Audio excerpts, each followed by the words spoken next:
Okay, let's try that again. Is the microphone echoey? All right. Okay.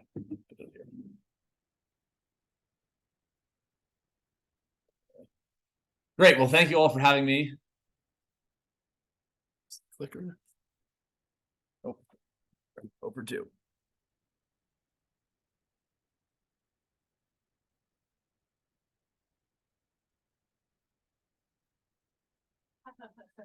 All right, I can't advance. Health and Wellness Summit.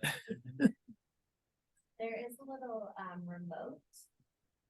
Yeah, it's not working either. Wait. Oh, arrows. All right, we're fine. Just use the arrow keys. So this.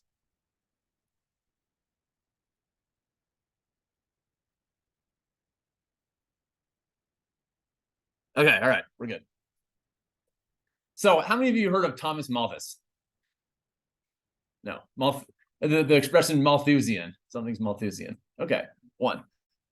So couldn't tell you what it means. So Malthus is often thought of as the godfather of doom in environmentalism. He had this hypothesis that he published in 1798 that poverty was inevitable because if we became more productive, if our economy became more productive, then we would just have more babies, and we would keep doing that until poverty, brought the birth and death rates into balance. And so he's the godfather of overpopulation concern.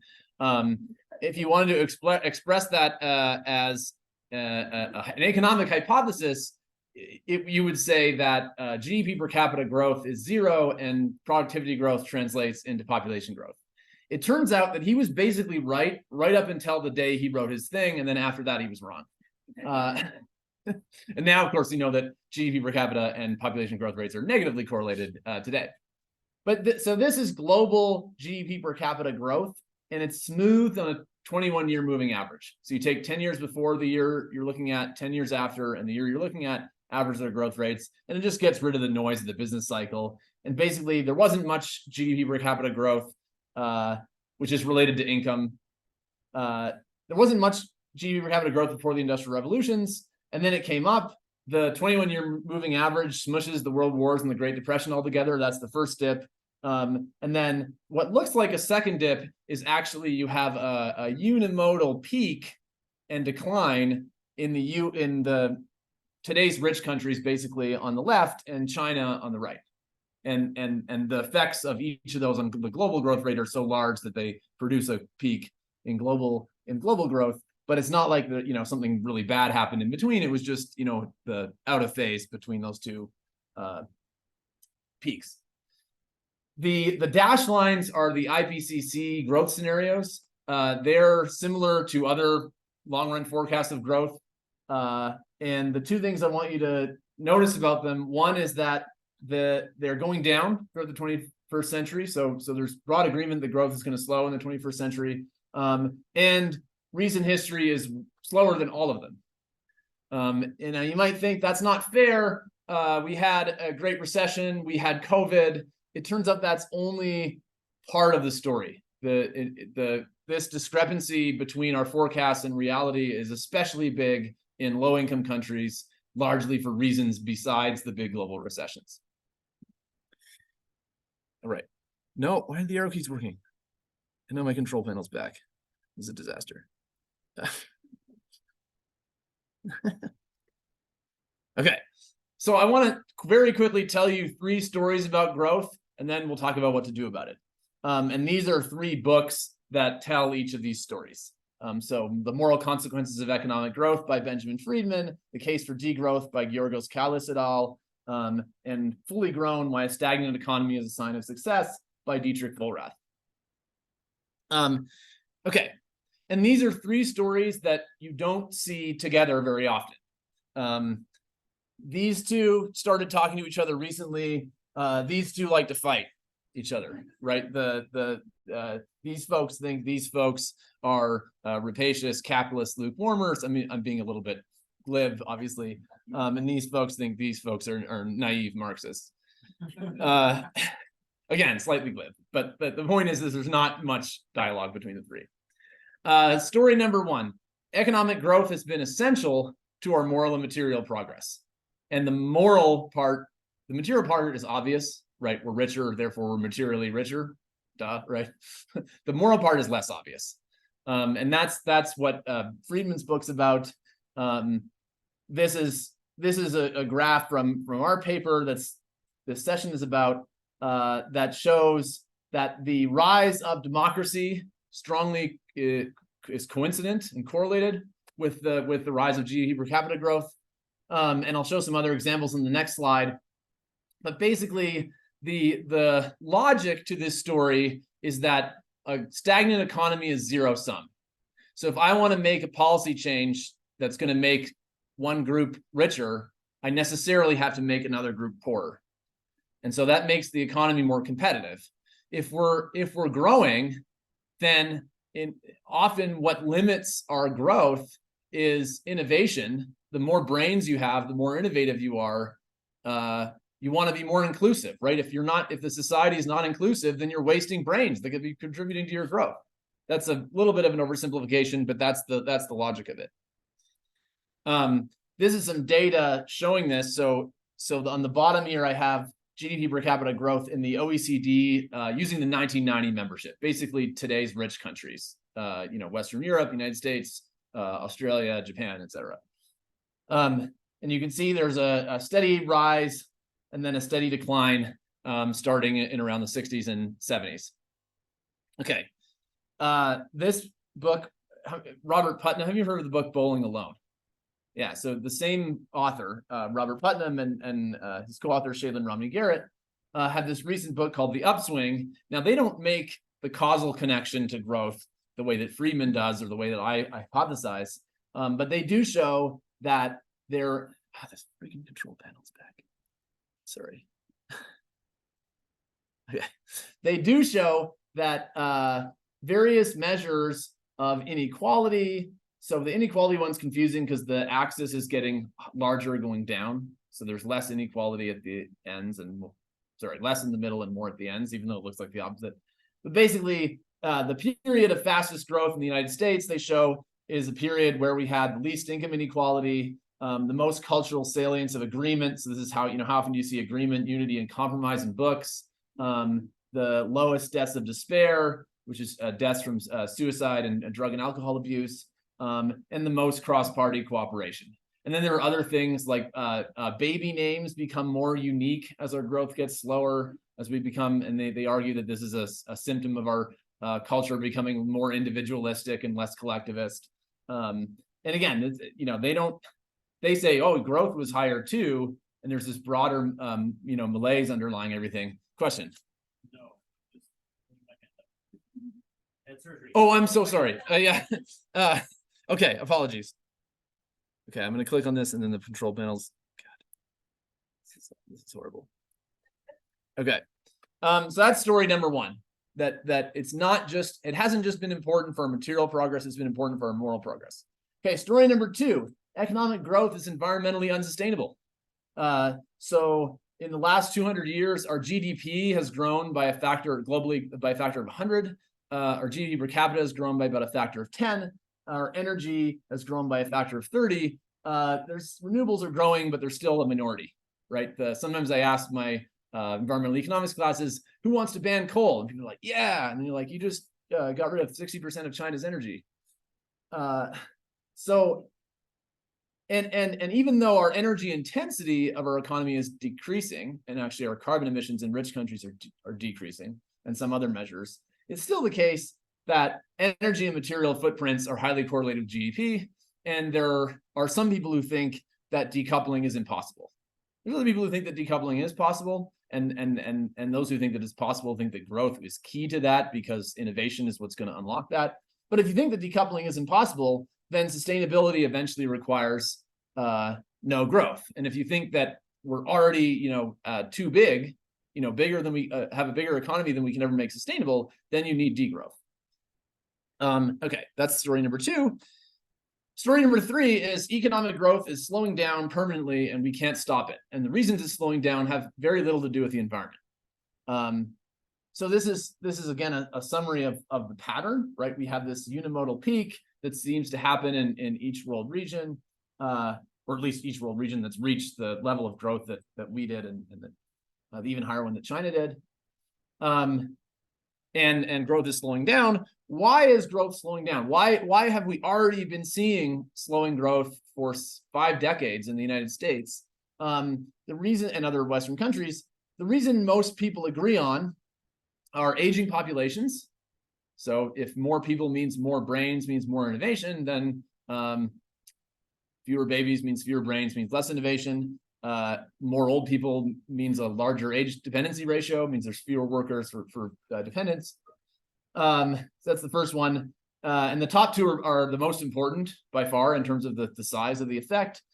Shifts from goods to services is the second one. So as countries become richer, ubiquitously across the world, they consume a larger fraction of services compared to goods, and it's harder to grow productivity in service industries.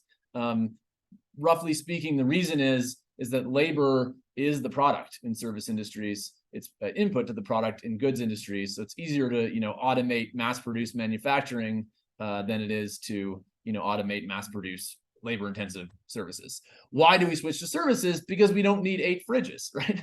At some point, the amount of stuff that we need saturates. Why are our populations aging? Because our birth rates are going down. Why are our birth rates going down? Because we've increased economic and educational rights for women. So we have all the stuff we need, and we have more women's rights. This is why Dietrich Vollrath says this is a sign of success. We wouldn't undo either of those. We wouldn't make a bunch of stuff we don't need or undo people's rights to have a slightly faster GDP per capita growth rate. So that's basically Vollrath's thesis. And then the other thing that's unstoppable in a literal sense is some of the things that have increased our growth historically are unavoidably one-way trips. So urbanization increases productivity, but you can't have more than 100% of people in cities. So you can't have urbanization forever. People are not going to have infinite educational attainment. At some point, that's going to plateau. You can't have more than 100% of women in the workforce. In fact, they're already, men are leaving faster than women are entering already. So all those things are kind of one-way trips. And so basically, Vollrath and others say, we're slowing for these reasons. It's either impossible or really not pleasant to stop them. And there are other reasons being debated. Some people think that we picked all the low-hanging fruit with technology and we'll never get that again. Other people disagree. And then inequality and debt can be good for growth, can be bad for growth. It depends. Some people argue that both of those things are drags on growth in the United States today, but there's some disagreement. All right, I got interested in this topic because these are not mutually exclusive. It's possible that all 3 of these stories are true. And particularly, apropos this session, if the first one is true and either of the second 2 are true, we got a problem, right? And so we need to start thinking about, how can we basically buck this historical trend that Friedman has outlined.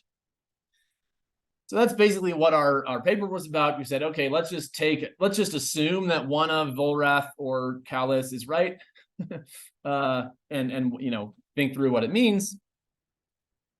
I want to talk mostly about social well-being, emotional well-being, and moral progress, but there's also financial problems that are caused by slow growth.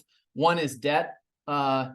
We are sometimes good at reducing our debt to GDP in red, but we don't do it by having a surplus. We do it by growing, right? If you've got debt over GDP, you can either, if you want to shrink that, you can shrink the numerator by balancing your budget, or you can shrink the denominator by growing. And we basically never shrink the numerator, except briefly during the Clinton administration and briefly right after World War II. So we might expect to see public debt be a problem unless we can, have more of a culture of balancing budgets. One of the things that we did in our paper is we said, okay, look, we're going to kind of focus on the US, but there are countries that are already further along down this economic path. So Japan and Italy have both had basically almost 0 GDP per capita growth for at least 2 decades, 2 in Italy and 3 in Japan. And they're also interesting because they're kind of culturally different from each other and culturally different from the US. And so maybe there's something that we can learn from the similarities and differences and the challenges that they have. Debt is not a difference. Every country that has slow growth seems to have rising debt to GDP. including both Italy and Japan. Okay, there's also challenges for personal finance. Household debt was going up for decades. It's actually been slightly going down since 2000. But one of the challenges with slow growth is that growth is not just slowing, it's slowing faster than we expect. So if you go back to the previous slide, bottom left is that's debt, sorry. Bottom right is the US's Congressional Budget Office projections of its growth rate in 2010, 2015, and 2020. And 2020 is January 2020, so COVID is not a factor there. And they keep revising it down, and then they keep revising their debt projections up. Those two things are very correlated. So if growth grows slower than we expect, then we're not going to save as fast as we expect. Our retirement's not going to grow as fast as we expect. Those create challenges for personal finance. It's also the case that if growth stops and somehow capital still grows, first of all, that doesn't even make sense. It probably wouldn't happen. Second, if it did, inequality would explode. Because if capital became a larger and larger part of the economy, who owns capital? Disproportionately rich people. So either it will, I think probably it would, or it would have to, capital growth would have to stop, net of depreciation. If growth stopped, well, then we got to really think hard about how we save for retirement and what we assume about housing. House values are always going up. In Japan, they're going down in a lot of places. So, this idea where we make small contributions and they grow exponentially to save, that doesn't work. We need to rethink that. Okay.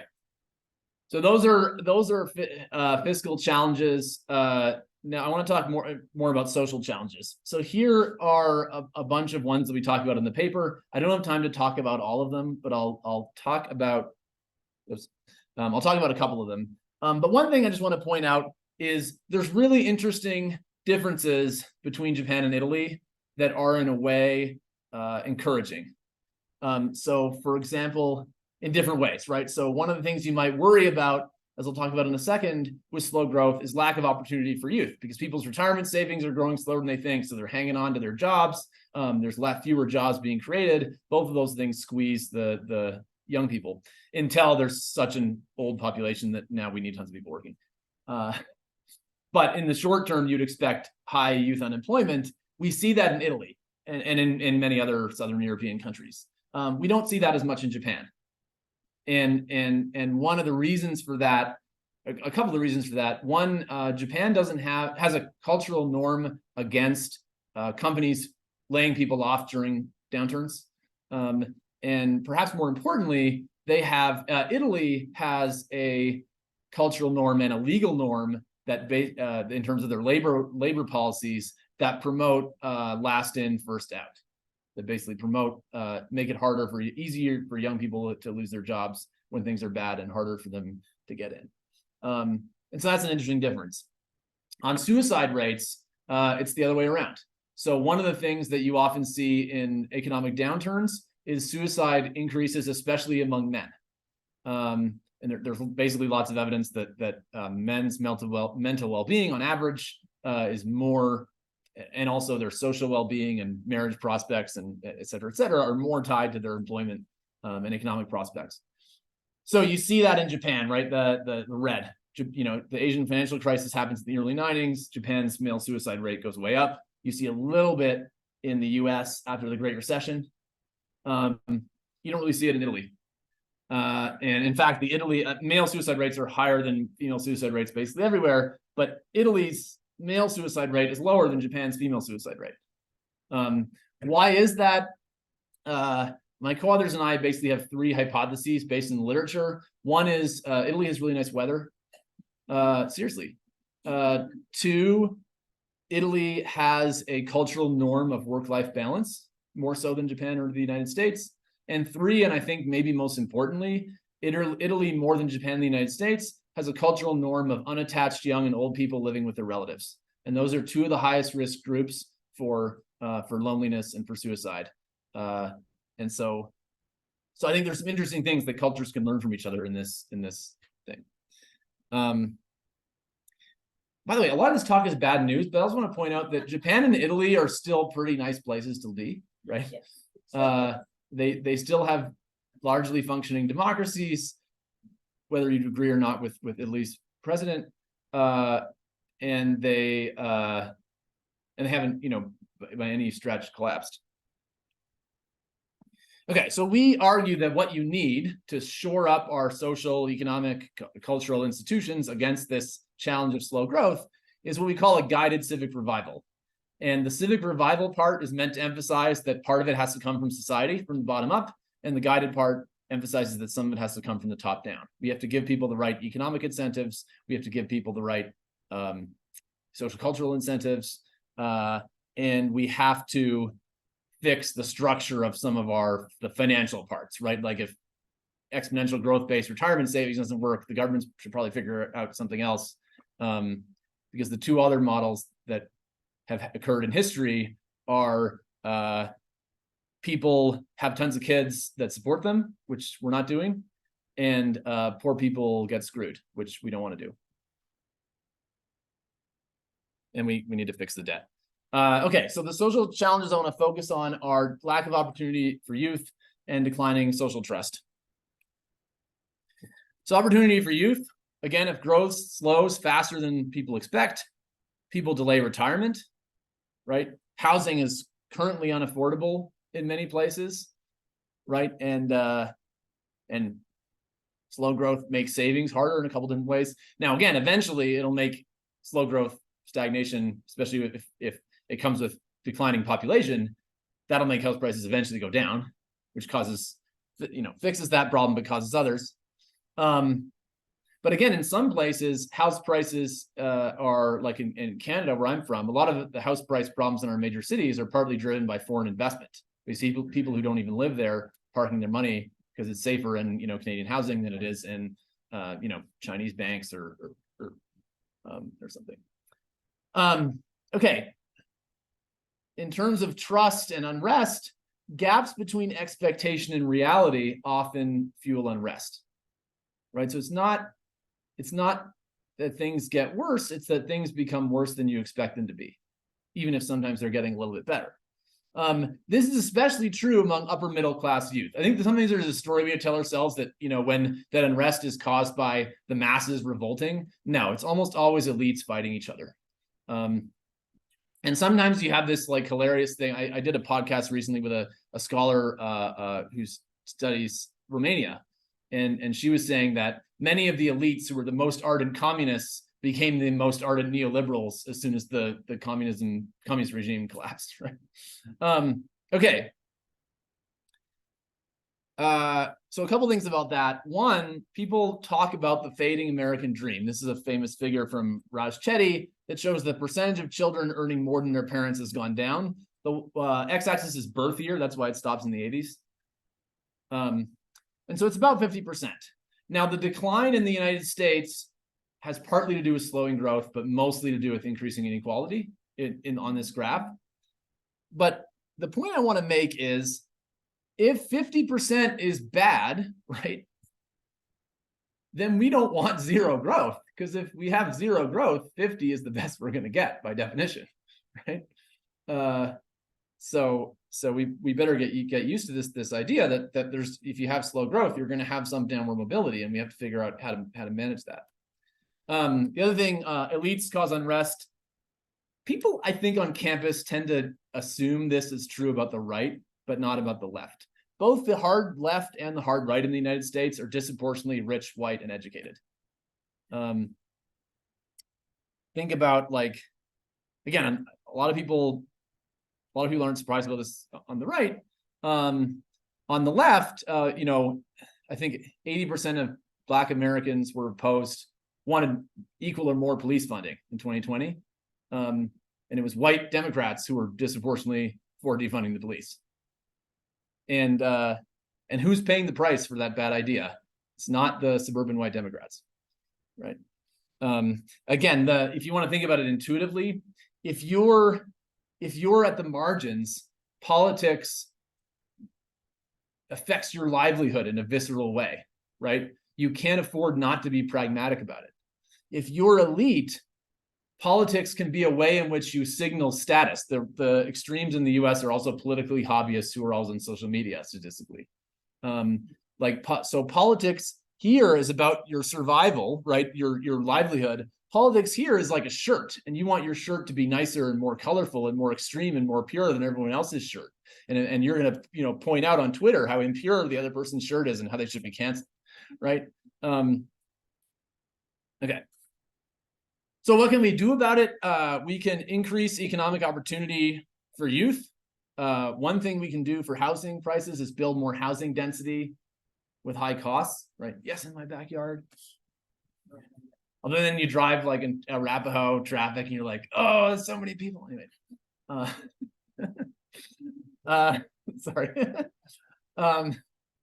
It's not that bad. I grew up in Montreal, which is an island. Okay, think about what traffic is like when your downtown is an island and there's 5 bridges, which are falling apart because 4 of them were built by the mob in the 60s. Okay. So we can improve public K-12 education and reduce higher ed costs, right? Now, okay, I'm going to provocatively say that in the context where since 2015, the fraction of Republicans that think universities are having a positive effect on the country has gone from 60% to 19% since 2015. We got to fix that if we're gonna realistically expect to have more funding. And some people think, oh, it's just Fox News, they just like to hate on us and make us look bad. And there's some truth to that. But you know what? Fox News has been doing that for decades, and Republican and Independent has a similar crash in support. That only started in 2015, right? So what are we doing? What did we start doing since 2015? That's, maybe that's the thing that's changed, and not the fact that Fox News hates us, which they have forever. And then better tailor education to job skills. There's where I grew up in Quebec, there's a really cool program, which is actually mostly intended to keep French people from leaving, but it has a side benefit of being good for workers, where they have basically after high school, you go to this thing called Cégep, which is community college combined with pre-university. So you finish high school in 11th grade, and then you go to Cégep for 3 years and out into the workforce if you're doing a vocational program, or you do 2 years pre-university and then 3 years of college. And Cégep is free. University in Quebec is way cheaper than it is here. And so the thing that's nice about this for the skilled trades is that there's no social stigma. Everybody goes to Cégep, right? And so there's a lot of people, and I noticed this when my friends growing up, there's a lot of people who went to the skilled trades and immediately were making a lot of money while I was, slaving away in college for 10 more years, right? And some of them probably would not have gone to trade school right away if the social mass wasn't all going to Cégep. So that's kind of one interesting model. And again, Quebec can't really be credited for the educational logic of it. The main thing is they want to have a different system from the rest of Canada, so French people stay there. Yeah, I'm not kidding. Okay, so let's talk about declining social trust and what do you do about that? I think you have to reduce inequality. You have to socially integrate diverse populations and create shared identities, especially in diverse multicultural societies like here.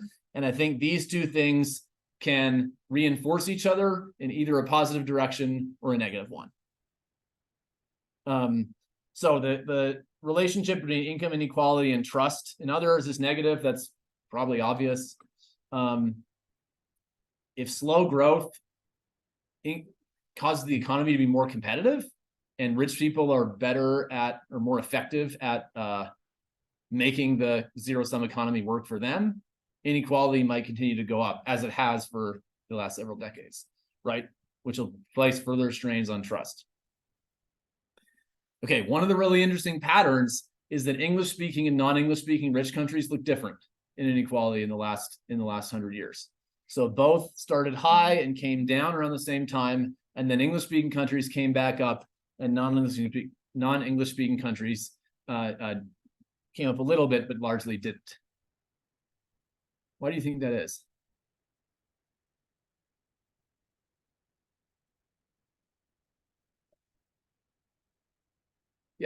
globalization of business? That's a big part of it. So in several different ways, English-speaking countries are more exposed to globalization than non-English-speaking rich countries, because the English is often the language of international commerce, which means that more people learn English in other countries than we learn, say, French, and that means that there's more diverse immigration in English-speaking countries. Now, on this graph, the inequality part looks like a bad thing. There are good parts to that story, right? The English globalizing as a language of commerce, English-speaking countries attracting immigrants from all the world. That's part of the reason why our GDP per capita is a lot higher than Western European countries are right now, right? And it's been a boon for innovation, right? Where are the top universities in the world? Where are the top tech companies in the world? Largely, they're here, right? And immigration from all over the world is a big part of that. But it also creates challenges for inequality and challenges for trust that we need to think about. Proximately, one of the reasons inequality hasn't risen as much in Western Europe is that they spend more money on their social safety net. This is a crude measure of this, tax revenue as a percentage of GDP. They especially have more what you would call pre-distribution programs. So the ones that make the biggest difference in reducing inequality are not government cash transfers from rich to poor. It's like funding education systems, funding healthcare systems, funding pre-K, things like that. And non-English speaking countries do more of that on average than English speaking countries. And again, the period where we were the most equal in rich countries is the historic low, 100-year historic low in globalization. So this is international migration, financial integration, trade openness, all crater around the same time that we have a lot of equality. And that raises, I think, economic questions and social questions. The economic question that raises relates to things like unions, right? Some people think the story about unions on the left is something like, we stopped caring about labor rights and we got rid of unions, and then exactly as you would predict, inequality shot up. The story on the right about unions is if we made unions weaker because we had to, because if we didn't, the companies were going to move to Mexico, right? And there might be truth to both of those things. Okay, the social story is about integration and social solidarity. Okay, so there's a lot of rich literature in economics and political science that finds things like cultural solidarity between rich and poor is key for getting rich people to support redistribution programs. And that's not always kind of cultural in the way you think. So there was a study from Sweden that found that Swedish immigrants were more likely to support safety net spending for other Swedish immigrants if they thought the other Swedish immigrants were invested in the Swedish identity, right? It's just basically, if we don't have a shared identity, then we don't have a shared future and a shared stake, right? If we're just, different groups of people that are not invested in each other inhabiting a metaphorical mall, like, why would we pay for each other, right?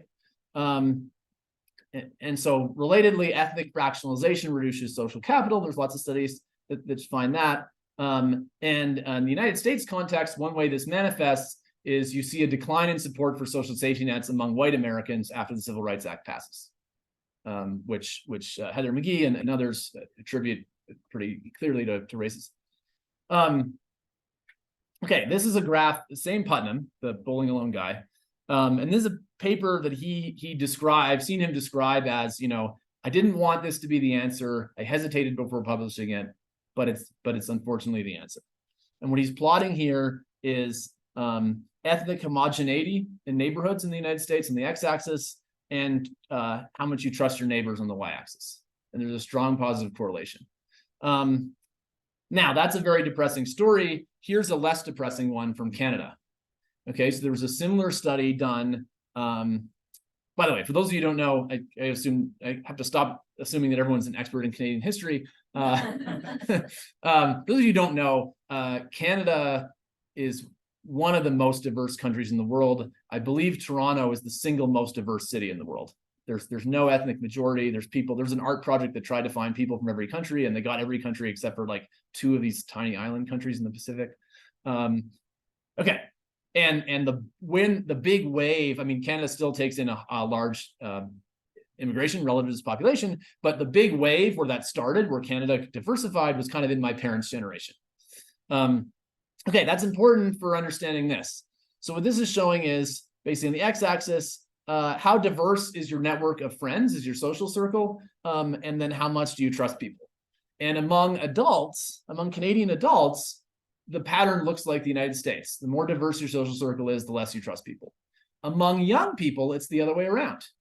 There's a weak positive relationship where the more diverse your social circle is, the more you trust people. And let me tell you, as a young Canadian, I'm not in this age bracket now, but I was when this study came out. So this really resonates with me. Okay, so my wife and I are different races, different cultural backgrounds.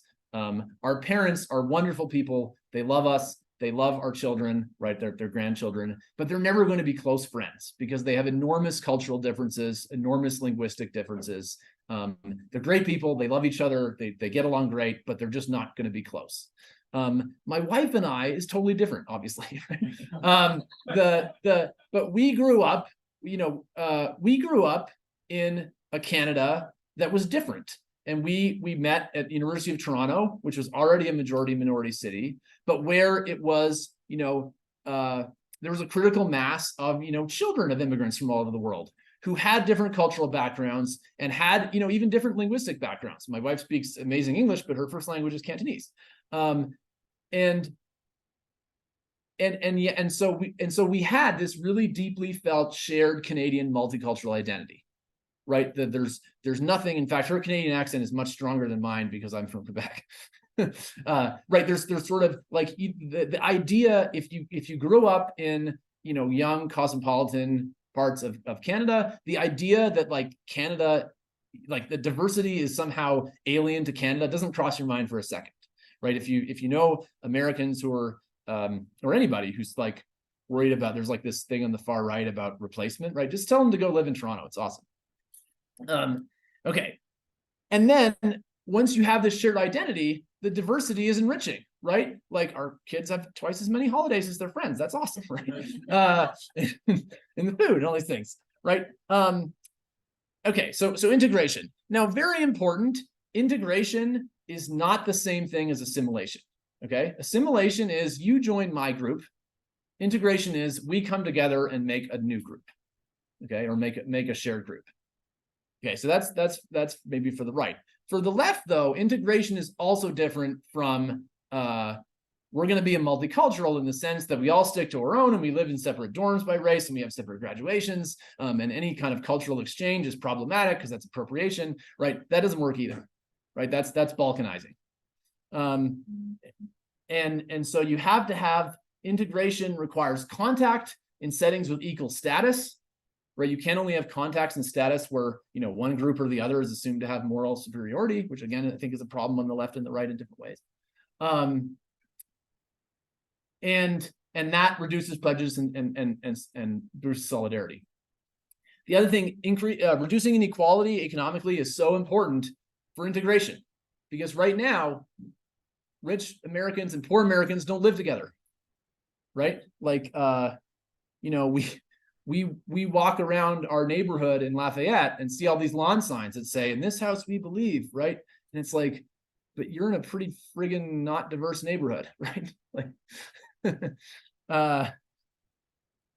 so some of that's economic, but there are ways also that you can fix some of that in the short term. So there's this famous experiment called Moving to Opportunity, where they gave housing vouchers to poor, to low-income families, and so instead of having kind of concentrated poverty, they could go live wherever they want, basically. And the kids who grew up with that voucher program had higher earnings, higher college attendance rates, fewer single-parent families, generally did better on many measures of socioeconomic well-being. And the point I want to make is that these reinforce each other, right? The more we have a shared identity, the more inequality is offensive. Okay, the less we have shared identity, the more it's just all about, my group, your group. right? Okay, how do you build a shared identity? You have to thread a very fine needle between we're so invested in our subgroup identities that we don't have any shared story, right? Which doesn't work. And then on the other side, the melting pot, where we kind of shun subgroup identity so much that we end up becoming assimilationist, and there's evidence that that kind of narrative can increase prejudice against minorities. Okay, so how do you do this? The two best ideas that I can think of, which are really the same idea called two different names. One was developed by Jen Richardson, who's a sociologist of race at Yale, and one by Amy Chua, who's a law professor also at Yale, I believe. They talk about a supergroup identity is what Chua calls it, and a dual identity is what Richardson calls it. And basically the idea is you have your most important identity has to be the shared one. We're Americans first. Well, you are, I'm Canadian. One day in like 3 years.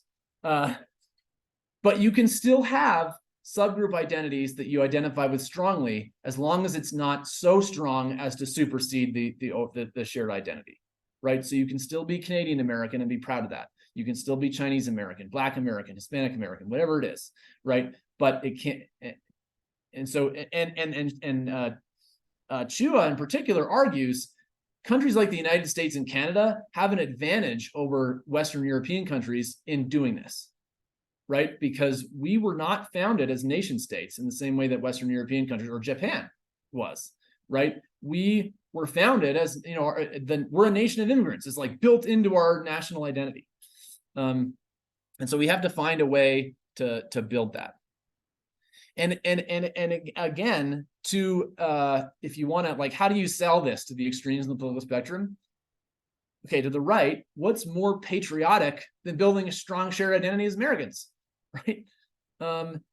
And to the left, if you want reducing economic inequality to be politically possible, you need to have this, right? The literature in economics and political science is extremely clear that balkanizing our identities is a self-defeating path to trying to reduce inequality. Okay, you also have to improve non-economic drivers of subjective well-being. We argue we're almost out of time.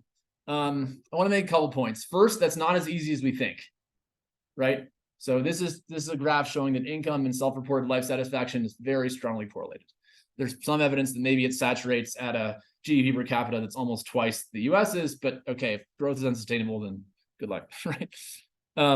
Okay, it's not hopeless. So this is a table. Never show a table like this in a talk. The students in the room. There's this is a really cool study. One of the co-authors is Miles Kimball, who's in our economics department, where they basically did a survey where they gave people hypothetical bundles of these statements, like aspects of your life, and asked which you prefer, and then inferred from that which were more important. And if you read the ones, this is kind of in order from most to less important.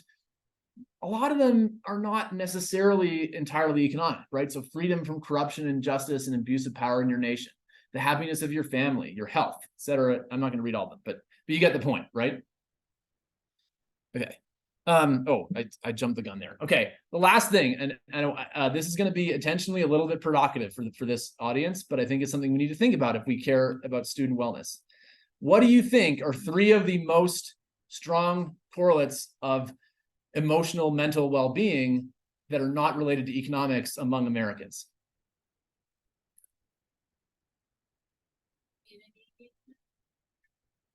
Probably indirectly, but that's harder to measure.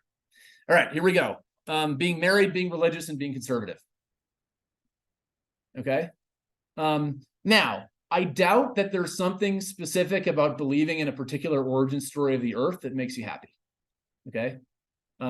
So what I invite you to all to think about is what social functions are being served here that are deeper, that are accessible to everybody, whether you're conservative or liberal, religious or not, right?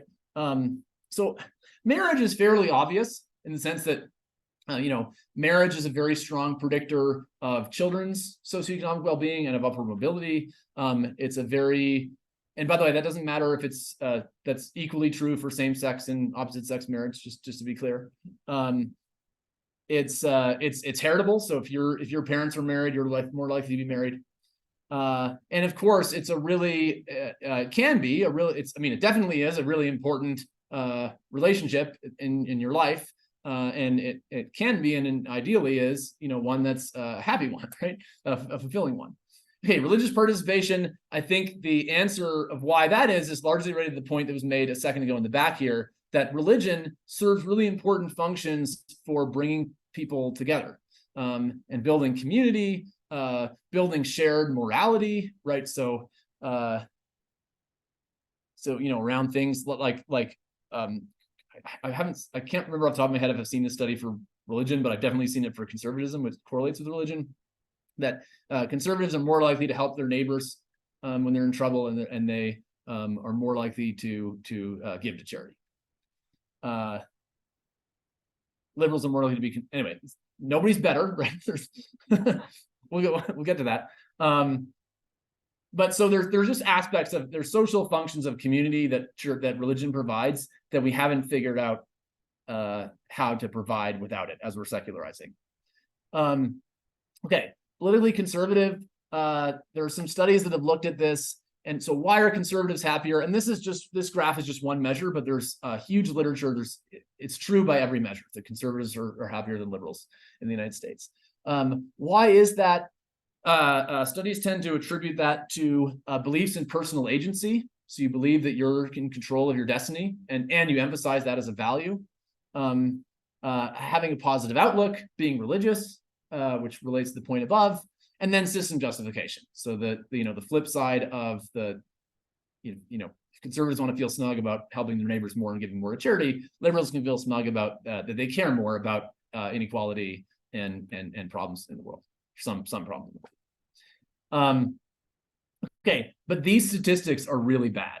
Okay, the fraction in 2020 of young liberal women that said that they had been diagnosed with a mental health issue was more than half. That's a 5-alarm fire for this room, right? That these are our students. Okay, there are lots of things contributing this, but I want to provocatively suggest that we might be one of them. Okay, this is a book, and I don't know what, not necessarily we specifically, but we generally in higher ed.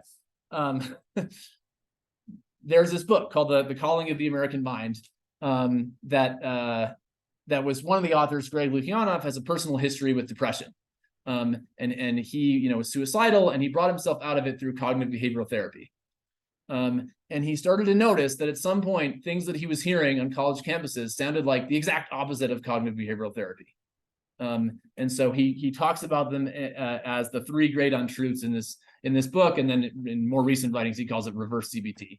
So the 3 great untruths are: what doesn't kill you makes you weaker. So if you hear something that offends you, that's violence. That's strikes you at your core. Always trust your feelings. So if you feel slighted by something, it must be the case that the other person meant to slight you, right? And you should be encouraged to think that way. And life is a battle between good and evil people. So, everybody that you meet is either good or bad, victim or villain, with you, against you, oppressor or oppressed. All of these are habits of mind that are associated with depression, and that cognitive behavioral therapy tries to get you out